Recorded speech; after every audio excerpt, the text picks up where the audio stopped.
بسم اللہ الحمدللہ والصلاة والسلام علی رسول اللہ۔ السلام علیکم ورحمۃ اللہ وبرکاتہ۔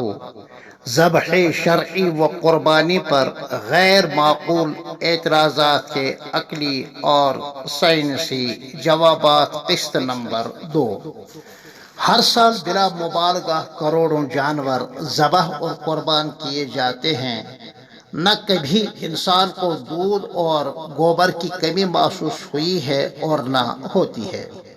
اس کی مثال اس کنویں کی سی ہے کہ پانی نکالتے رہیں تو پانی نکلتا رہے گا، نہ نکالیں تو کنویں کا سوتا خشک ہو جائے گا اور کنواں بیکار ہوگا۔ لہذا کنویں پر رحم کرنا یہی ہے کہ پانی نکالتے رہیں۔ ادھر ماہر سائنسدانوں کی تحقیق کی روشنی میں گوشت میں ایسے حرارے اور حیاتی یعنی پروٹینز اینڈ وٹامنز ہوتے ہیں جو انسان کی جسمانی ساخت اور اس کے نشو و نما کے لیے ضروری ہوتے ہیں۔ خدا را بتائیے کہ جہاں جانوروں کی ہتھیا پر پابندی ہے، کیا وہاں پانی کے بجائے گنگا جمنا میں دودھ کی نہریں بہہ رہی ہیں؟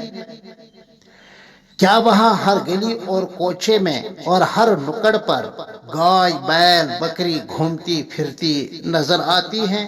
نہیں، ہرگز نہیں۔ اس وجودی اور مشاہداتی کائنات میں انسان ہی سب سے اعلیٰ و اشرف مخلوق ہے۔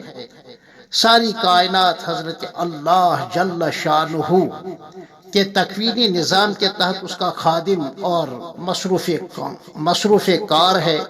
بقول عارف شیرازی حضرت شیخ سعدی رحمت اللہ علیہ، ابرو بادو ماہو خورشید در کار ان تا تو نانے بکف آری و بغفلت نہ کھلی۔ یعنی یہ سارا کائناتی نظام تیری روزی روٹی کے لیے رات دن مصروف عمل ہے، لہذا تم خالق کائنات سے غافل رہ کر اپنی زندگی ہرگز نہ گزارنا۔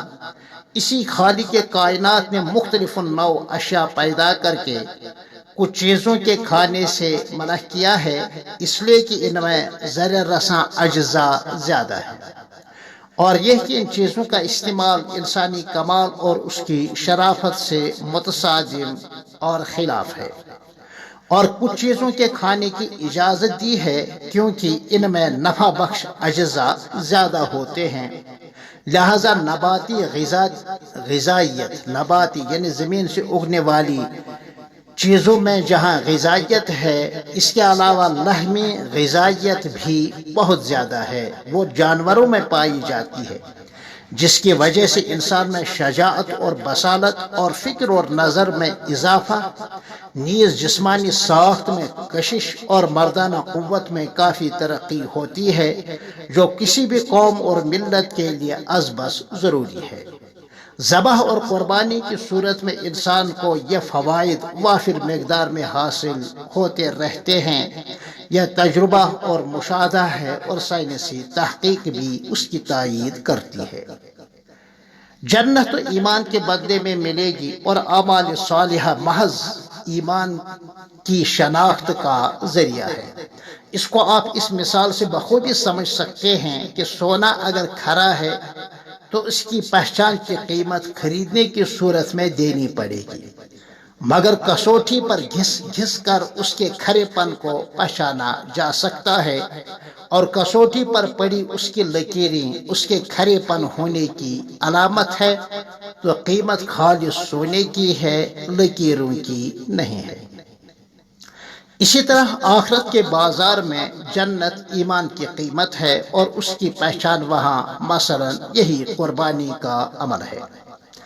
اگر مسلمانوں کے ہاں مرنے کے بعد آنے والی زندگی اور جنت کی ہمیشہ ہمیشہ عیش و عشرت والی زندگی کے حق ہونے کا انقلابی عقیدہ ہے، اور وہ اپنی مذہبی روایات کے طور پر قربانیاں کرتے ہیں، تو یقیناً الحمدللہ ہمارا یہی نظریہ ہے، تو اس پر آپ کو اعتراض کیوں ہے؟ آپ جو اپنی گنگا جمنی تہذیب کے تحفظ اور ملکی مفادات کے بقا کے لیے کبھی امن دشمن، انسانیت دشمن، ملک دشمنوں کا ہتھیا کرتے ہیں وہاں اعتراض کی گنجائش نہیں، بلکہ وہاں بعید از عقل تعویلات ہوتے ہیں۔ افسوس ہے ایسے لوگوں پر، لینے کے باٹ اور ہیں اور دینے کے اور یہ درنگی چشمہ کیوں اور کیسے؟ ہم تو یہی کہیں گے محض جہالت ہے اور دین فطرت کے ساتھ تعصب۔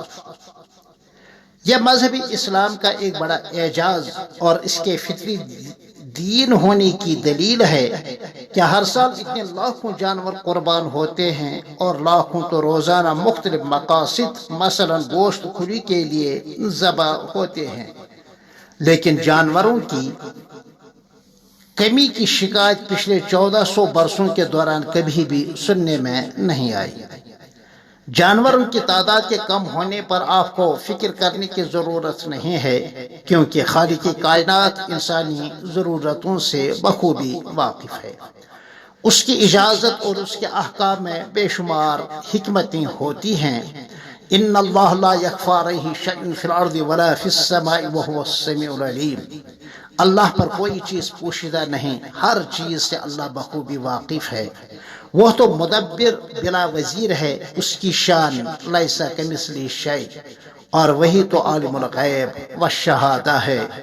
پالتا ہے بیج کو مٹی کی تاریکی میں کون دریا کے موجوں سے اٹھاتا ہے سحاب، کون لایا کھینچ کر پچھم سے باد سازگار، خاک یہ کس کی ہے کس کا ہے یہ نور آفتاب، کس نے بھر دی موتیوں سے خوشے گندم کی جیب، موسموں کو کس نے سکھلائی ہے ہوئے انقلاب۔